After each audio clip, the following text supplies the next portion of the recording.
Hello everyone, welcome back to another video.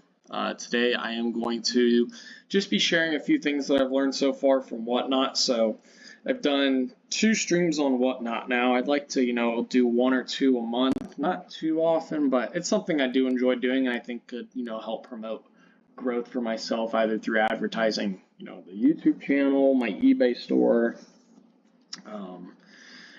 Maybe it would be nice to be able to kind of cross it over where people that buy from any of these things are kind of all connected together potentially. But got a couple of lessons I've learned. So, first show I ever did not go great. I had signed up for Whatnot and it said that I got I think it was the first $150 you sell, they'll match. So I was like, all right, I need to get this done before it expires, 1 week after I signed up. So went ahead and did that, and well, this isn't from the show, but let's just say it didn't go as smooth. Let me see if I can go here to my shows from the past. So this here was the first ever show I did, was this $2 starting bid low-end modern sports card. So first mistake was probably the $2. But you can see here, that is not the sale. That's, let's see here, this one. So $110 in sales, $92 in complete earnings. Pretty much all that money came from this Ohtani Chrome rookie I had, which I sold for under market price. I sold it for like $85. At the time, it was going for somewhere just over $100 on eBay. But to me, it was a double sale. This doesn't include that 2x or that match I got up to $150. I didn't reach the full match, but sold it off for $85. So basically sold it for $170, right? Which they probably took out $15 for fees, so I made $155 on that card. So I made over market value. That's something I wouldn't recommend doing ever again, just because you'd lose a bunch of money on that card. But for me, it was nice to get that match. I did not have a phone stand. I did not have card stands. I was holding the phone in one hand. I was setting cards down on the desk with the other hand and just holding it up and showing people what was going on. I also didn't do any research beforehand really on how to create items or create new auctions, so I was only able to do about an auction a minute. So, I think it was 110, so I probably made like $200 off that show, most of it again coming from that one Ohtani card, but it was a good learning moment. So we'll go ahead on to the show I had most recently, which at the time of recording was a couple days ago. When you see this video, it's probably about a week ago. Much better. Much more items sold, $83 in sales, so it wasn't much, like $2 a card, and I'll explain that here in a second. Estimated earnings, $58. So with the cards I had that actually sold off on there, it was about a break even, but for me, I enjoyed it. I learned a lot. You learn a lot from the people in the comments if you're, a kind seller that people want to help out. So I always interact with the people. If they ask for a card, if I have it, I'll run it. They're very helpful. So the problem I had on this most recent show, you'll see over here in tracking, everything here says USPS ground advantage.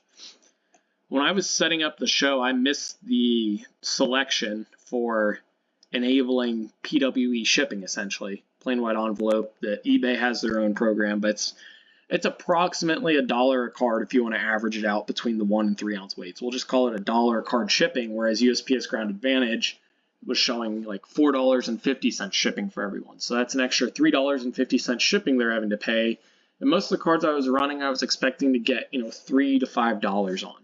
So if you're already got $4 shipping, people aren't going to want to bid much more than $1 versus having $1 shipping. I could get $2, $3 bids all the way up to $8 to $10 bids potentially. So that was the key learning. You can see I had a bunch of different buyers. If I go, let's see here. Let me figure out how I can go back to my shows. If I can look at the analytics. Yep, so analytics on this past show. I started everything at $1 instead of $2, so people like to see that $1 starting price. 83 sales, 44 orders, again about $2 an order. I attribute that to the air and the shipping. I was live for an hour and 10 minutes, and I was selling cards the whole time. The first 10 or 15 minutes, there was, no more than one other person other than myself on it. But once a few sales started going through, I don't know what happened, but we got up to 22 concurrent viewers at once, which is very, very happy. I would be happy if I had like 6, including myself, so 5 different viewers. To me, that would be great. And people in there are like, how do you have so many viewers? I wasn't too sure, but I'll show you guys a couple more things here in a second. 116 total different people that were on it. To me, that's really solid for just starting. So let me go here back to the top. Let me go back here to shows, and let me, I'm not going to create an actual show, but let me go to schedule a show and show you a few things that I think are helpful. So obviously, anything here with the red asterisk you have to do. So naming the show date, the time, all of that was pre-filled out. I chose basketball singles for that one. Media. So this was something I did on my phone, and I think this is very helpful. I skipped over it originally, but I added a photo, so I kind of took a picture of the whole stack. And then video, I recorded the max length video it would allow me, and I flipped through until the video ended every card I was auctioning off.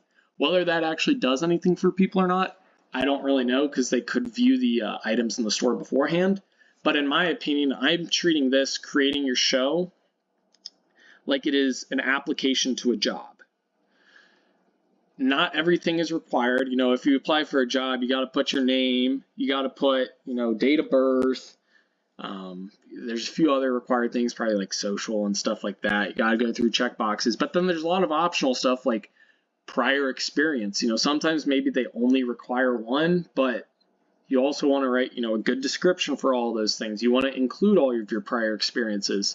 The more filled out that your applications are, the more interest that the employer is going to see in you, and it also shows that you care more. So it's not the exact same mindset coming from Whatnot, but Whatnot's, I'm assuming, running everything through some sort of algorithm. So if you are going through and filling out every single information that you can fill out, I feel like they are more likely to push your show. That's just a speculation, but again, this was my second show ever that I did, and I did post about it here on YouTube. I wrote a little message or whatever saying, hey, I'm live on Whatnot. Got like 20 followers on Instagram, said, hey, I'm going live on Whatnot, but I think that this very much helped. This here is where I messed up. So it's hidden. The people in the chat told me it's kind of hidden. I just saw shipping settings. I saw free pickup. I don't want to turn on free pickup, right? So I didn't turn on free pickup. Domestic shipments, I didn't click down to this. This is where I should have. All orders falling outside of your shipping preferences will default to USPS Ground Advantage. So that's why everything was USPS Ground Advantage, because I didn't select the shipping preference. They didn't have this drop down already enabled, which I think they should. I think they do make more money if you're shipping everything priority mail. They probably get a bigger cut. But what I needed to do for shipments under 3 ounces, should have selected that. That would have enabled $1 shipping on pretty much every card I was running, minus like the 3 slabs, which I don't know if that was worth doing or not. That's something I'll investigate later in the future when I have a better run show. But I should have enabled this. So if you're running a show and you're planning on auctioning off a lot of raw singles under $20, turn this on. This will help. And this is something that I do not think, I could be wrong, but I could not figure out how to change this while the show was live. So, people were telling me about it, when I was 10 cards in or whatever, like, hey, shipping's $4.50, can you change it to $1? I'd like to bid. Well, you know what? I couldn't find a way to. And that would have also probably helped me get more people in my show, is having more people interacting and bidding, right? So I had a great show in my opinion, but I had a mistake that really limited me, not only in the cards I sold to profit, but potentially attracting more viewers. So that's something I'd say. Disable pre-bids, do not do this. I uploaded all of my cards beforehand. So I took a picture of just the front of every card. I ran 50 cards. Not all of them sold, but most of them did. Took a picture of the front. If anyone wanted to place a pre-bid, they were able to. You could go into the show and see what cards I was running. I don't think anyone actually did, but what I did notice was that some people came into the show, maybe bought a card, and then placed pre-bids on some cards and left because they didn't want to sit in there the whole time. So I don't think that would have taken place if I had pre-bids disabled. So I'd make sure that you keep this like that. Do not disable pre-bids.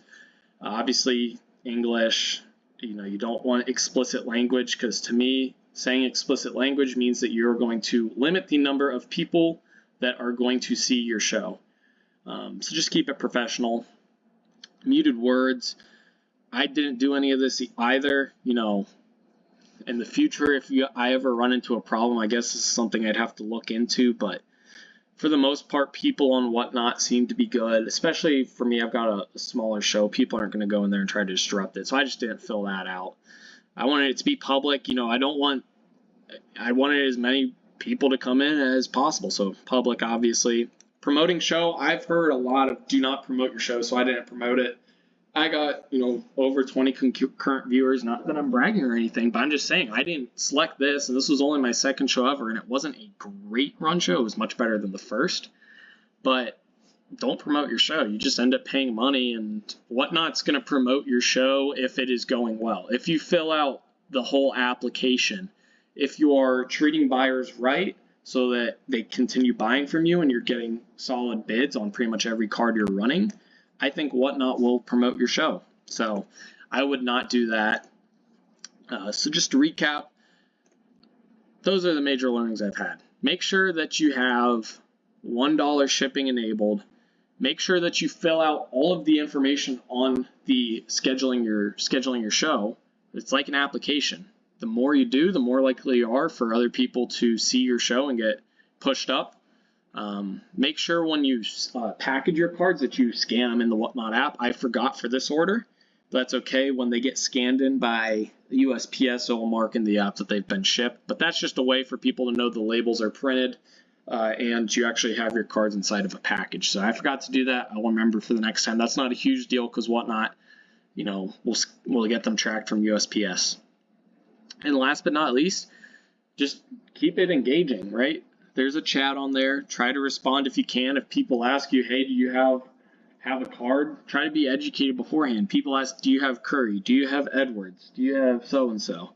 Some of them, yes. Some of them, no. I knew beforehand. I would be like, yeah, I've got, 1 or 2 of this guy coming up, or no, I do not have any of this guy in my show.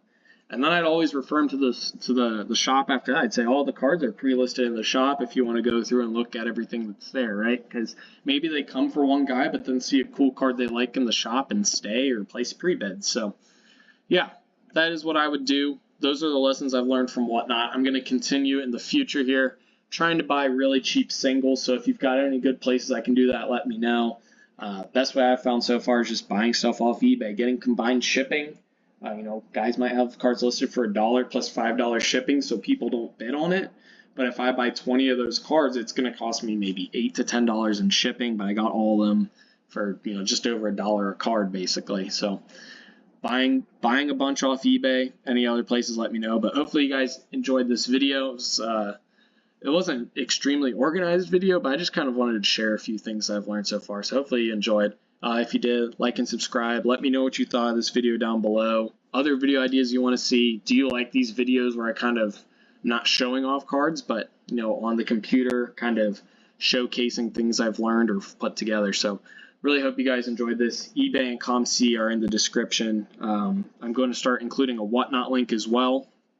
If you sign up, you'll get, it's like 10 or 15 bucks to Whatnot for my shows, I believe. So to be honest with you guys, I'll keep it honest. Do not click that link if you want to be, on Whatnot every day. I'm only going to be on there once or twice a month. There's plenty of other content creators or people out there with links that will be on there much more often, and maybe that money will be more useful. Just want to keep it honest with you guys. So, yeah, hopefully you enjoyed. Thank you for watching. 2K for life. Peace.